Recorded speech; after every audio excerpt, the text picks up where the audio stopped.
Hey guys, how's it going? First video of 2026 in the Shock Jock page. So hopefully we do a lot more this year than we did last year. We had a little bit of a rhythm going on, and then the holidays hit, and we just got busy with that kind of stuff. But we're back at it here today. So as you guys know, owner of Soundtracks Record Store, they have their own video channel as well. I'd like to invite you to check that out. The staff here at Soundtracks every month picks their 5 albums. It's their staff picks for the month, and we try to post on social media what they are and why they chose them. Last month I did a video for mine, had some Christmas music in it, some December music in it, time passages if you remember that. And so I thought, well, let's do a video for my not my top 5, but for my 5 albums for this month. Get the page going again, right? So I decided to do a theme this month, or a type of album, if you will. And I'm going to give you, I'm not going to say it's my top 5, but it is definitely 5 of my favorite live albums of all time. And we're going to put them on sale in the store for the entire month at 10% off. All right, so I'm going to show them to you. Can I show them to you? You're going to see a little theme within the theme on the show as well. All right, but we're actually going to show you 6, not 5, because the first one we're not going to sell. We're not going to sell because we can't. This is the first one, all right? Put my glasses on so I can see what we're talking about here. This is Tom Petty and the Heartbreakers, all right? And this is a live album, and it's just live in Edinburgh, 1982. This is a great live album. Why? Well, you got Tom Petty. He had just released the album, what was it? Long After Dark. Okay, it's got You Got Lucky on it and a couple others. So he had already had Damn the Torpedoes. That was his 3rd album. And then Hard Promises, 4th album. So they're on their 5th album.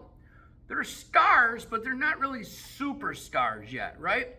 And you can hear some of that hunger on this album.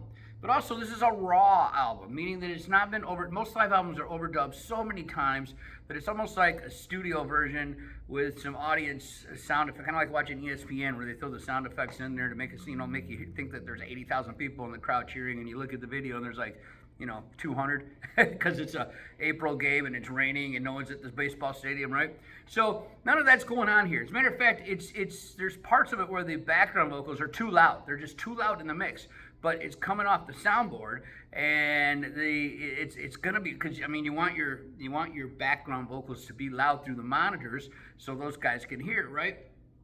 And so there's parts of it where it's just not mixed right. There's so many mistakes in production. I don't want to say mistakes, imperfections. That's a better word. There's so many imperfections in the production quality of this thing compared to what you're used to on commercially released live albums. And that's just what makes it fantastic. It's real, it's raw, it's live, and it's got the first 5 albums and a lot of the hits on it. And then they do a where do we go?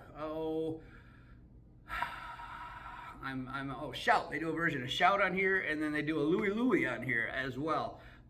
So it's just, and then also the Byrds, So You Want to Be a Rock and Roll Star. Anyway, great album, hard to find. Got it as a Christmas gift from one of our very loyal and appreciated customers. We're not going to name names here. You know who you are, and I thank you very much. So I wanted to mention this album as part of the lives, and it's kind of what got me thinking about doing lives this month, because listening to it over this New Year's weekend a lot just had me thinking about some of my favorite live albums. And then that got me thinking to another live album, which I put on and played in the store today while I was at the store hanging out and working. And so this one will be on sale. J. Geils Band, Blow Your Face Out. And I love the part that says, we're going to blow your face out. That's the energy that rock and roll used to be. This is a great album. It's got the long rap intro to Must Have Got Lost, Wooba Gooba with the green teeth. Watching Johnny Carson segue right into tomorrow's show. That's on there. There's a Motown song on here, Where Our Love Go, and he says, doing it too in Detroit City. Half of this album was recorded in Boston. Half of this album was recorded in Detroit at Cobo Hall. Why? Because J. Geils is from Boston, so they were doing very well in Boston before they hit nationally. And then Detroit, the home of rock and roll, they were doing very well in Detroit before they hit nationally. So that was their 2 big towns. That story, is the same for a lot of other bands as well, Kiss, Journey, some others. But so it's just a lot of energy in this.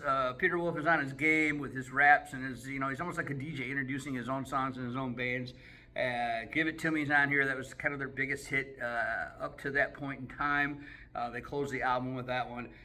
Just a great live album, very blues influenced rock, not the pop stuff that you know J. Geils to be in the 1980s. One of my all-time favorite live albums, and you're going to see a theme on some of my live albums as we move along here, and we'll talk about that in just a second. But this one's on sale for the month of January 2026.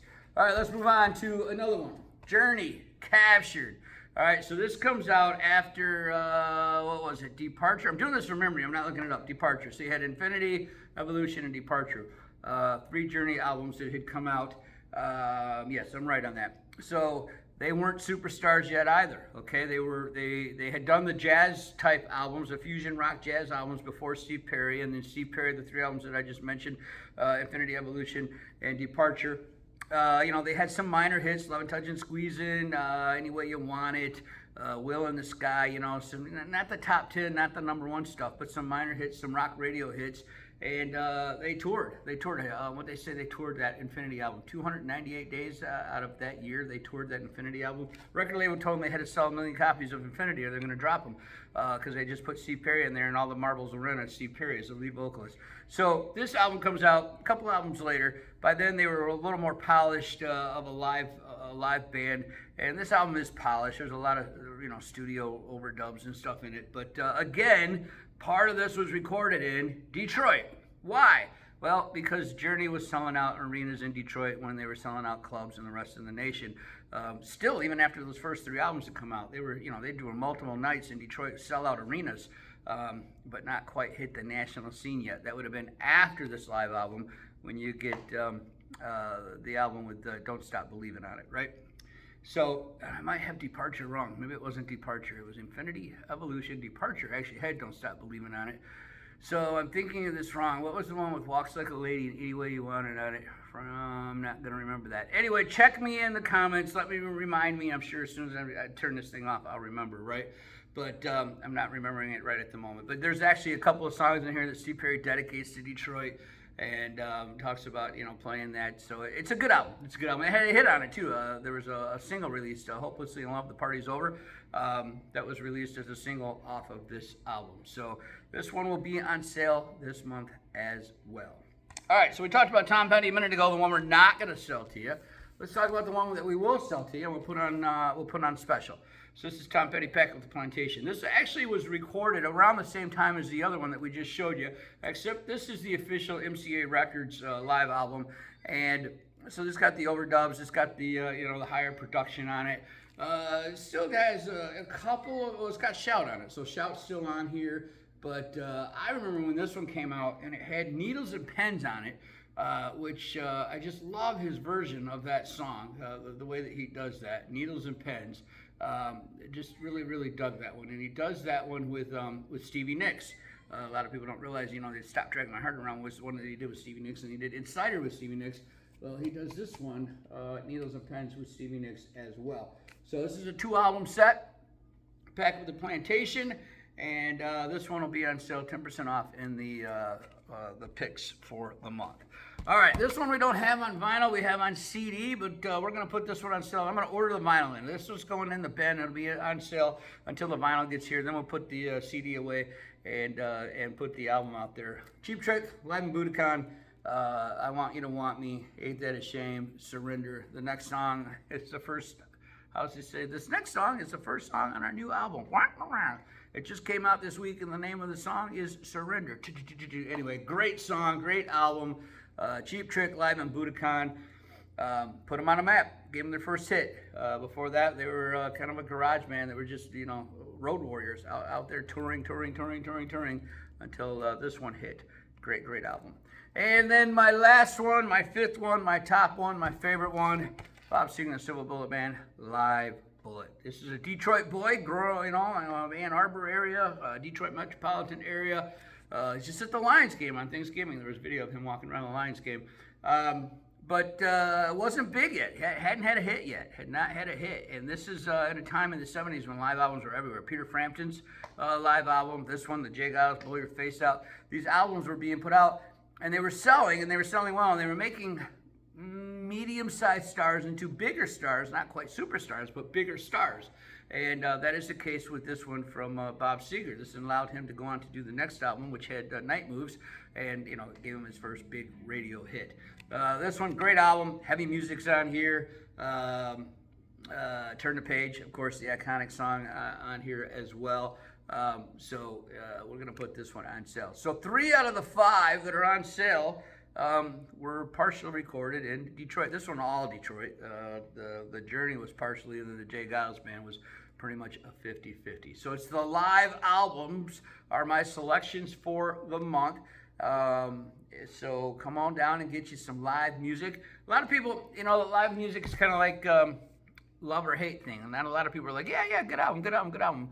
Most people are like, man, I love that record. And other people are like, man, I just can't do the live thing. And I'm that way. Some live albums are just, they're not that good. Sometimes live albums are just a way for a record company to get a little more mileage out of some songs rather than not putting on a greatest hits album because they don't want the band to seem washed up yet, right? Or their career over. So they'll put out a live album.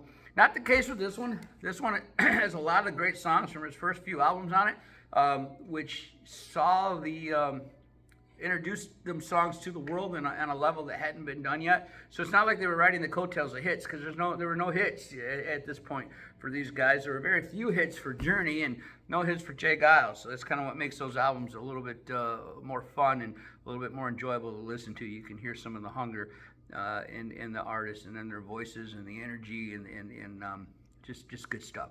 All right, so thanks for watching the video. First one, 2026. Now I got to go look up what that third Steve Perry Journey record was and get that figured out. And we'll put these things over in the bin over there.